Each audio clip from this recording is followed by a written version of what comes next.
Thanks for joining us on our streaming service for your First Alert Drought Forecast. I'm your First Alert meteorologist, Callie Zinandri.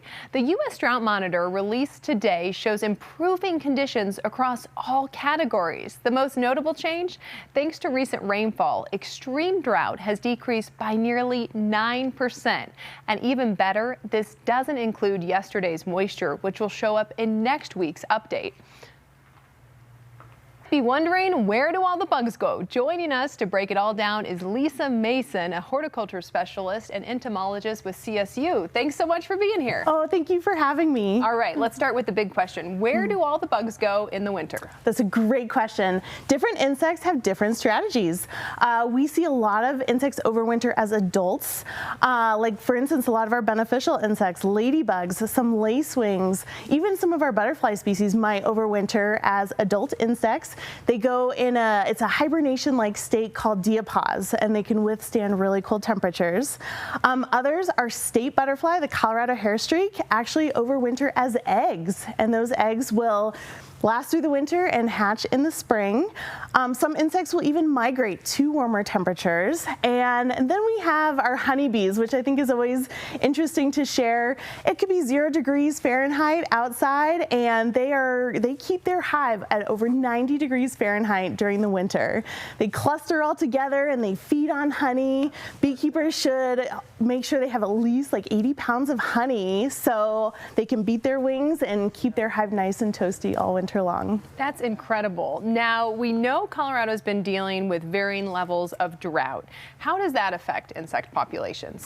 You know, it also is going to vary too. We were just talking about honeybees. The drought has been really hard on honeybees. When there's a drought, there's very few floral resources available, so that's hit colonies really hard. That can also impact our native bees too because of lack of floral resources. A lot of our pest insects, for instance, grasshoppers, will often thrive in heat, and even some insects that have human health implications, mosquitoes and ticks, tend to have longer seasons with hotter, drier temperatures. Now, let's talk about one of my favorite, butterflies. Some are starting to migrate. How do they know where to go? That is such a fascinating question, and really has baffled scientists for decades. We think we might know. Two prominent butterflies that migrate are, of course, the monarch butterfly and then the painted lady. Now, birds follow their parents or follow others of their species to their migration grounds. But when you think about a monarch butterfly, the female lays eggs and the adult will die, and then those eggs complete their life cycle, migrate north, and the cycle will repeat. So how do they know where to go? We think they have an internal magnetic compass, so they can sense the magnetic field of the Earth, as well as like a circadian clock, like an internal clock that tells them what to do. So we know they rely on the position of the sun as well. So with those combination of factors, they just have this intuition on when to migrate north and when to turn around and migrate south. But like the monarch butterfly has 4 generations in a year. And that last generation, the 4th generation, turns around and migrates south all the way to a very specific part of Mexico where there's a special microclimate. It's 10,000 feet in elevation. It's, cool, in the 50s and 60s. And they spend the winter in a state of diapause, like hibernation, until they turn around and migrate north. And painted ladies is the same thing. Their overwintering grounds are the very southwest part of the United States and Mexico.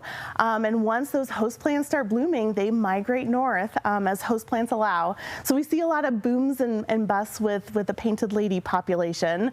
There's great host plants in the southwest part of North America. We're going to see a lot of painted lady butterflies here. And then other years we see hardly any. Unbelievable, traveling 4,000 miles in some cases, and yes, we just still don't know exactly how that happens. Unbelievable. Well, let's talk about fall. Lots of people start to trim their perennials back, start to rake leaves. Not my favorite thing, raking leaves, but we have to do it. What can you do to help insects when you're doing that fall cleanup? So bumblebees is a great example of this because bumblebees utilize leaf litter throughout the winter. And in my opinion, queen bumblebees are the most hardy bee around because they're the only bee species out of over 1,000 in Colorado that overwinter as an adult bee. And those newly mated queens, she's gonna find a sheltered place, often in leaf litter to spend the winter. The honeybees are nice and toasty in their hive, and all the solitary bees are well protected underground. So bumblebees really rely on that leaf litter. So we encourage people to leave leaf litter in their landscape. Now you gotta get the leaves off the lawn because leaving the leaves on the lawn isn't great for your lawn, but put them in your perennial beds. It's great insulation for tree roots. A lot of benefits to leaving that leaf litter in the audience, or in the landscape. And there are a variety of other insects and arthropods that utilize leaf litter as well. And then talk to me about planting, because you said some plants can also be very beneficial to help insects as well. Yes, and actually when you're cutting your garden back too, a lot of our perennials you can leave throughout the winter, especially with our bunch grasses. Those provide great sheltering areas for insects. And if you're thinking about planting, drought-tolerant plants quite often are very beneficial for pollinators and other insects as well. So you get double benefits that way. So think about native grasses or other native plants or other drought-tolerant plants to add to your landscape next year that will maybe save on your water bill, but also help provide resources for insects. Well, thanks for all those great tips, Lisa, and thanks for being here. We will see you back here next week for your First Alert Drought Report.